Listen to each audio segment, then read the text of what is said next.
द्वापर के सबसे महान योद्धा भीष्म पितामह सरसैया पर पड़े सूर्य के उत्तरायण होने की प्रतीक्षा कर रहे थे।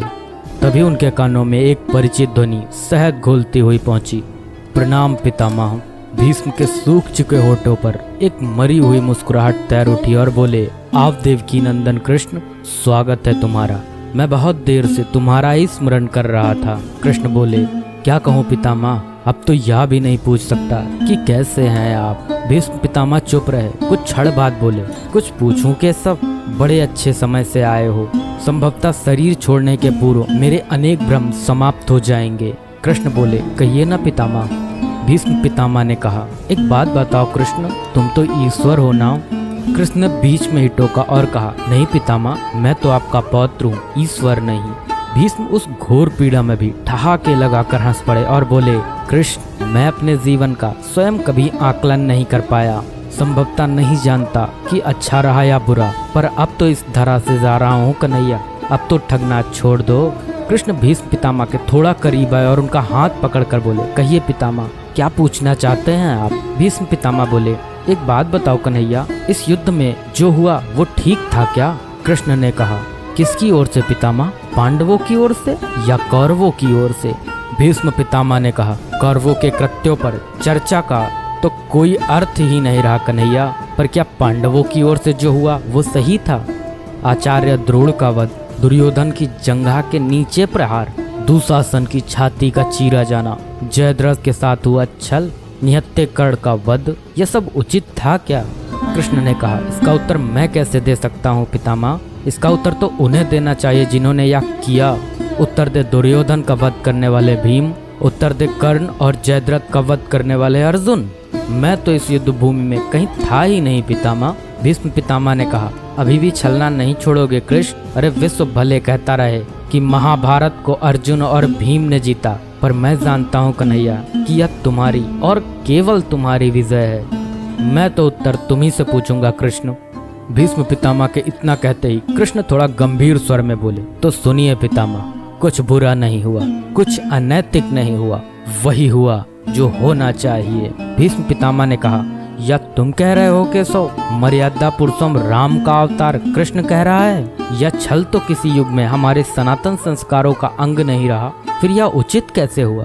कृष्ण ने कहा, इतिहास से शिक्षा ली जाती है पितामह, पर निर्णय वर्तमान की परिस्थितियों के आधार पर लेना पड़ता है। हर युग अपने तर्कों पर, अपनी आवश्यकता के आधार पर अपना नायक चुनता है। राम त्रेता युग के नायक थे, मेरे भाग में द्वापर आया था। हम दोनों का निर्णय एक सा नहीं हो सकता पितामह। भीष्म पितामह ने कहा, मैं कुछ समझ नहीं पाया कृष्ण। कृष्ण ने कहा, पितामह, राम और कृष्ण की परिस्थितियों में बहुत अंतर है। राम के युग में खलनायक भी रावण जैसा शिवभक्त होता था, तब रावण जैसी नकारात्मक शक्ति के परिवार में भी विभीषण जैसे संत हुआ करते थे। तब बाली जैसे खलनायक के परिवार में भी तारा जैसी विदुषी स्त्रियां और अंगद जैसे सज्जन पुत्र होते थे। उस युग में खलनायक भी धर्म का ज्ञान रखता था, इसलिए राम ने उनके साथ कहीं छल नहीं किया। किंतु मेरे युग के भाग में कंस, जरासंध, दुर्योधन, दुशासन, शकुनी, जयद्रथ जैसे घोर पापी आए हैं। उनकी समाप्ति के लिए हर छल उचित है पितामह। पाप का अंत आवश्यक है पितामह, वह चाहे जिस विधि से हो। भीष्म पितामह ने पुनः प्रश्न किया, तो क्या तुम्हारे इन निर्णयों से गलत परंपराएं नहीं प्रारंभ होंगी केशव। क्या भविष्य तुम्हारे इन छलों का अनुसरण नहीं करेगा, और यदि करेगा तो क्या यह उचित होगा। कृष्ण ने कहा, भविष्य तो इससे भी अधिक नकारात्मक आ रहा है पितामह। कलयुग में तो इतने से भी काम नहीं चलेगा, वहाँ मनुष्य को कृष्ण से भी अधिक कठोर होना होगा, नहीं तो धर्म समाप्त हो जाएगा। जब क्रूर और अनैतिक शक्तियाँ सत्य एवं धर्म का समूल नाश करने के लिए आक्रमण कर रही हों, तो नैतिकता अर्थहीन हो जाती है पितामह। तब महत्वपूर्ण होती है विजय, केवल विजय। भविष्य को यह सीखना ही होगा पितामह। भीष्म पितामह ने पूछा, क्या धर्म का भी नाश हो सकता है केशव, और यदि धर्म का नाश होना ही है तो क्या मनुष्य इसे रोक सकता है। कृष्ण ने कहा, सब कुछ ईश्वर के भरोसे छोड़कर बैठना मूर्खता होती है पितामह। ईश्वर स्वयं कुछ नहीं करता, केवल मार्गदर्शन करता है। सब मनुष्य को ही स्वयं करना पड़ता है। आप मुझे भी ईश्वर कहते हैं ना, तो बताइए ना पितामह, मैंने स्वयं इस युद्ध में कुछ किया क्या। सब पांडवों को ही करना पड़ा ना, यही प्रकृति का संविधान है। युद्ध के प्रथम दिन यही तो कहा था मैंने अर्जुन से, यही परम सत्य है। कृष्ण की बातों को सुनकर भीष्म पितामह संतुष्ट लग रहे थे। उनकी आंखें धीरे धीरे बंद होने लगी। उन्होंने कहा, चलो कृष्ण, या इस पृथ्वी पर अंतिम रात्रि है, कल संभवतः चले जाना होगा। अपने इस अभागे भक्त पर कृपा करना कृष्ण। कृष्ण ने मन में ही कुछ कहा और भीष्म को प्रणाम कर लौट चले। पर युद्ध भूमि के उस डरावने अंधकार में भविष्य को जीवन का सबसे बड़ा सूत्र मिल चुका था।